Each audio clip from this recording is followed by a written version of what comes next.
Seguimos ahora, vamos a profundizar sobre lo que le habíamos adelantado anteriormente, ¿no? Sobre la institución ayer de José Gerí, octavo presidente en una década ahí en Perú. En unas horas más se va a elegir quién va a ser el nuevo mandatario, que lo podrá hacer por un par de meses nada más, porque ya se vienen las reelecciones. Bueno, queremos profundizar sobre este tema y para eso tomamos contacto con Cintia Malpartida, quien es periodista de Perú. ¿Cómo estás? ¿Cómo están, amigos de Mega Noticias? Gracias por el enlace y un saludo fraterno a todos en Chile, Santiago de Chile, por supuesto. Así es, esta noche, en menos de 2 horas, en realidad, se va a iniciar la sesión extraordinaria del Pleno del Congreso, que tiene como único punto de agenda la elección de quién será el presidente del Perú por los próximos 5 meses. Así de corto va a durar el mandato del presidente encargado del Congreso, que salga elegido esta tarde, esta noche, en realidad 6 de la tarde hora peruana, inicia la sesión, 8 de la noche hora Chile. Y bueno, esta persona va a gobernar hasta el 28 de julio, que es cuando tiene que entregarle la banda presidencial, que ahí la vemos precisamente en la portada, hasta el día de ayer, el señor José Gerí, al nuevo presidente que debería ser electo en primera vuelta a estas elecciones el próximo 12 de abril y en caso se llegue pues a una segunda vuelta un mes después. Una situación bastante compleja porque actualmente hay quienes consideran que el Perú, nuestro país, se encuentra en un vacío de poder. No tenemos presidente, desde ayer a las 3 de la tarde no tenemos presidente. El gobierno sigue andando teniendo a la cabeza al señor Ernesto Álvarez Miranda, titular del Consejo de Ministros, quien ha señalado precisamente que ellos van a continuar trabajando porque el país no puede parar, el Perú no puede parar, entonces cada una de las carteras del Estado siguen andando en tanto y cuanto llega el nuevo presidente esta noche y pueda nombrar a sus nuevos ministros, ¿no? Indicó Ernesto Álvarez Miranda que el día de ayer, a la hora en que se declaró vacante el puesto de presidente del Congreso y por lo tanto presidente encargado de la República, el señor José Gerí pues simplemente cesó funciones como jefe de Estado y horas más tarde, cerca de las 7 de la noche, lo vimos abandonar Palacio de Gobierno. ¿Quiénes son los candidatos? ¿Quién podría resultar electo esta noche presidente del Perú? Bueno, hay 4 opciones. Una de ellas, y la más voceada, es la señora María del Carmen Alba, una congresista de larga trayectoria, en realidad ha sido presidenta del Congreso en el periodo 2021-2022. Ella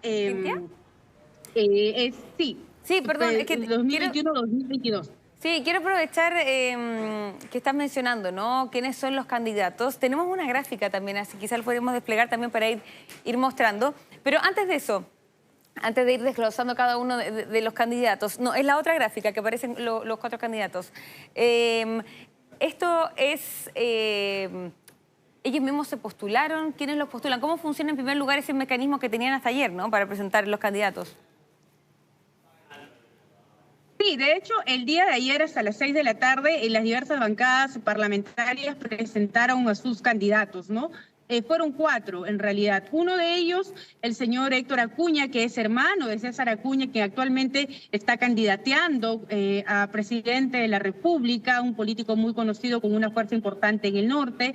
Tenemos también al señor Edgar Raimundo, una propuesta de algunas bancadas de izquierda.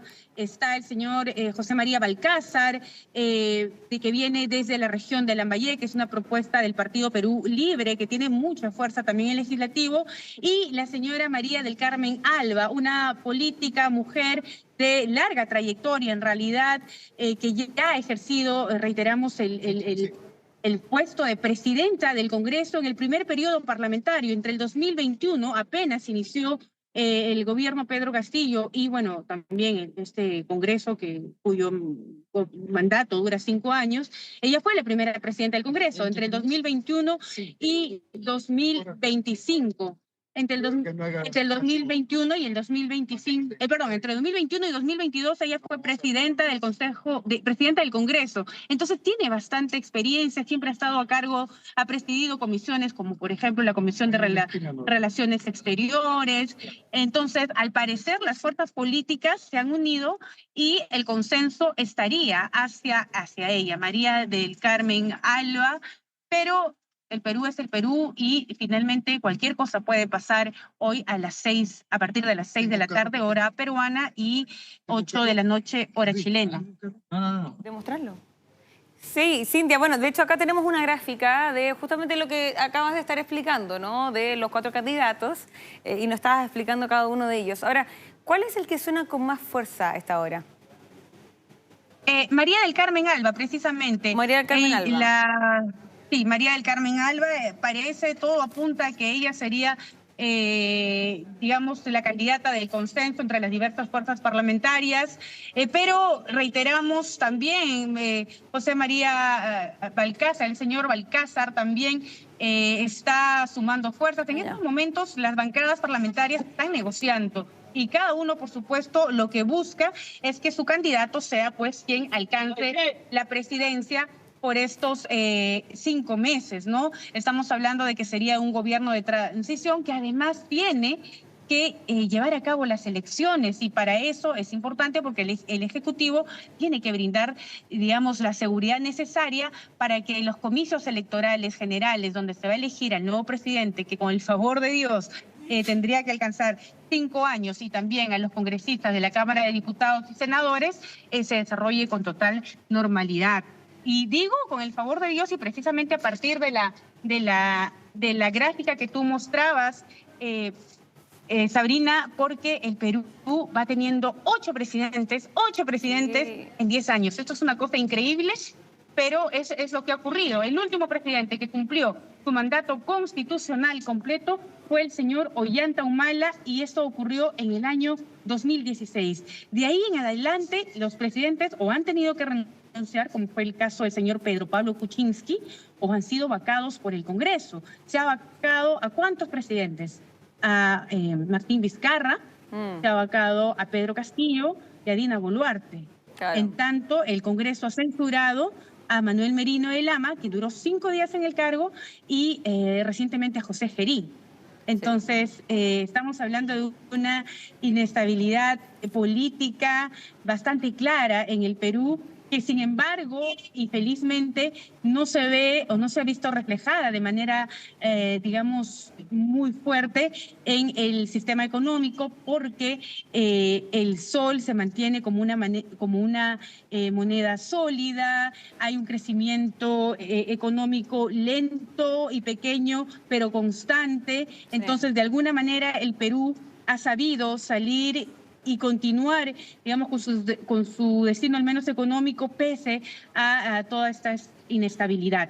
Sí, eso mismo te quería preguntar. Bueno, estabas hablando, ¿no? 8 en una década, pero ahora si sumamos a la elección de hoy, más la elección que se viene en un par de meses más, serían 10 realmente, ¿no? 10 en una década. Es una cifra realmente impactante. En primer lugar, ¿cuál es el análisis que se hace también ahí en Perú sobre esta situación? Porque llama la atención considerando que varios están siendo investigados también en casos de corrupción. Entonces uno pensaría que si entra alguien nuevo, quizás evitaría, ¿no?, de tener actos que quizás puedan ser sospechosos, entre otras cosas, pero lamentablemente se sigue repitiendo esta situación.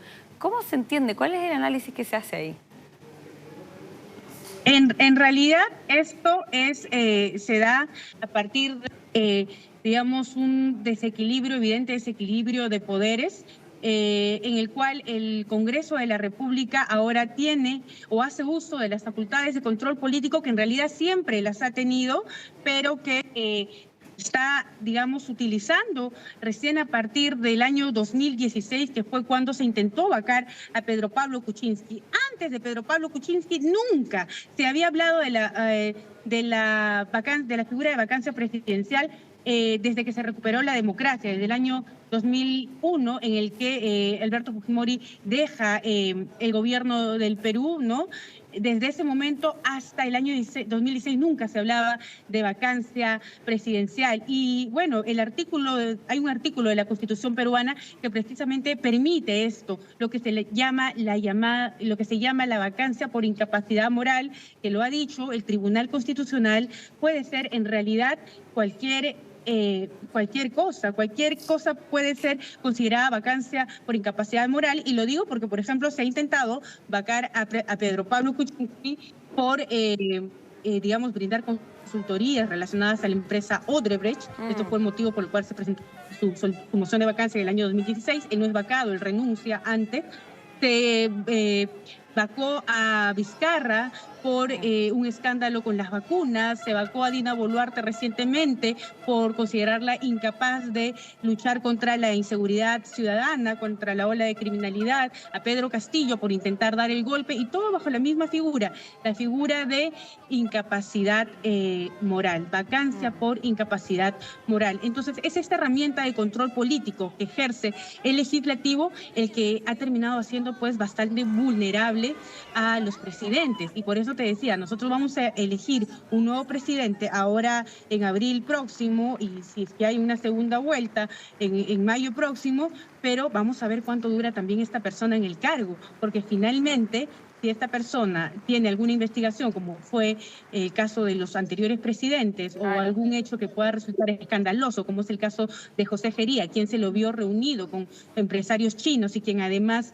es señalado de contrataciones irregulares por jóvenes que llegaban a visitarlo a su despacho, bueno, no se le aplicó a él la figura de la vacancia presidencial, sino que como era presidente del Congreso, la opción más fácil fue la censura. Como presidente del Congreso requería mucho menos votos. Para vacar un presidente necesitas al menos 87 votos. Para vacar a José Gerí necesitaba solamente la mitad más uno. Fueron al final 75 votos los que se utilizaron para censurarlo. Y bueno, él ya no está en Palacio de Gobierno. Así de frágil termina siendo la figura presidencial en el Perú. Y en esa misma línea, ¿cuál es el análisis que también tiene la misma ciudadanía, la percepción? ¿Hay una desafección política y no hay mucho interés en lo que está pasando, o sí la hay? Te pregunto porque en pocos países no se ve que se utiliza tanto esta herramienta de destitución, ¿no?, en comparación a otros países. ¿Es algo que se aplaude sobre el trabajo que está realizando el Congreso y aplicar estas herramientas, o es algo que se critica? En realidad esto es digamos, algo que la ciudadanía en su momento ha rechazado. Se rechazó la vacancia contra el presidente Castillo. Recordemos que cuando asumió el gobierno Dina Boluarte, hubieron muchas protestas donde incluso ocurrieron muertes. Cerca de 40 o más personas fallecieron en las protestas, no tanto por manifestarse contra la vacancia de Pedro Castillo, sino que en ese momento se pedía la renuncia de Dina Boluarte, ¿no?, para que se proceda a una nueva elección de un presidente por 5 años. Entonces, digamos que hay rechazo de parte de la población, pero la población, este mismo rechazo hace que ya este tipo de situaciones sea hasta cierto punto normalizadas, y lo cierto es que el Perú continúa avanzando. Hoy día no ha habido ningún tipo de manifestaciones, la gente ha salido a trabajar, la gente sigue echando a andar sus negocios. Entonces ya esta situación finalmente, estas crisis políticas finalmente terminan siendo hasta cierto punto, digamos, consideradas normales, dadas las repetidas veces en las que se van dando. Ya, y es por eso que uno puede ver, porque lo que estabas mencionando, ¿no? Finalmente, en otros países quizás no pasaría eso, que, bueno, está este problema político, pero es un país que se sigue manteniendo, por así decirlo, ¿no? En lo económico, entre otras cosas. ¿Cómo se analiza eso también? Perdón, no te logré escuchar esto último. Sí. No, ¿me escuchas bien ahora? Te escucho. Ya, es que algo que ha sido sumamente llamativo es como finalmente Perú, a pesar de todo lo que estaba pasando en las instituciones, entre otras cosas, la economía sigue funcionando bien. Es un país que al parecer no sufren de mayor alteración con todos estos sacudones políticos que están pasando en el país. ¿Cómo se entiende también ese escenario? Bueno, en realidad, como te comentaba, ¿no?, esto es algo que ya finalmente los peruanos los asumimos, y esa es mi posición como ciudadana peruana, que lo asumimos, lo vivimos, lo superamos y seguimos avanzando. Entonces, resulta increíble, paradójico, el mismo Papa León XIV, recordemos que él tiene DNI peruano, lo ha manifestado en su momento, ¿no? Como que qué pasa con el Perú, ya incluso invocado al consenso, al entendimiento entre las fuerzas políticas para evitar que estas situaciones se sigan dando, pero por lo pronto eso es lo que tenemos que afrontar y bueno, esperemos que al menos tengamos quien sea elegido hoy día como presidente del Congreso y por lo tanto presidente de la República pueda llegar al menos a 28 de julio, que es cuando tiene que entregarle la banda presidencial a su sucesor. ¿Y cómo se analiza también la persona que ingrese a partir de hoy, ¿no? Después de esta votación? Porque realmente el marco que tienen para poder avanzar en el trabajo, me imagino yo que tienen que elegir un gabinete también. El marco de realmente los lineamientos o dónde puede avanzar no es tanto considerando la cantidad de meses que tiene de trabajo antes de la reelección. Sí, es, bueno, definitivamente el principal, digamos, objetivo, el principal, digamos, encomienda que tendría que asumir quien llegue a ser presidente hoy es básicamente llevar a cabo las elecciones y tratar de entregar un país medianamente con un gobierno hasta cierto punto estable. Ya, y los nombres que nos estabas mencionando, que son los que más suenan, ¿son personas de líneas políticas y perfiles distintos a José Gerí o los que estaban anteriormente? Mira, tengo algunos problemas técnicos, Sabrina, discúlpame. Ya. Estamos nosotros en cobertura actualmente, precisamente solo para cerrar ese enlace, nos toca precisamente cubrir lo que será la elección del nuevo presidente. Entonces, voy a aprovechar que estamos en movimiento para poder mostrar un poco lo que es la seguridad de las calles de Lima. Ya la policía está acá acordonado en los espacios, mientras los compañeros periodistas van llegando también para esta cobertura extraordinaria en la que se va pues a elegir al nuevo presidente de la República. De repente nos podemos enlazar más adelante. Perfecto. Para traer las novedades. Eso, mañana ahí retomamos el contacto para ver finalmente quién es el presidente electo. Cintia Malpartida, periodista de Perú, muchísimas gracias por esta interesante entrevista. Que estés muy bien. A ustedes, gracias. Que esté muy bien, hasta luego.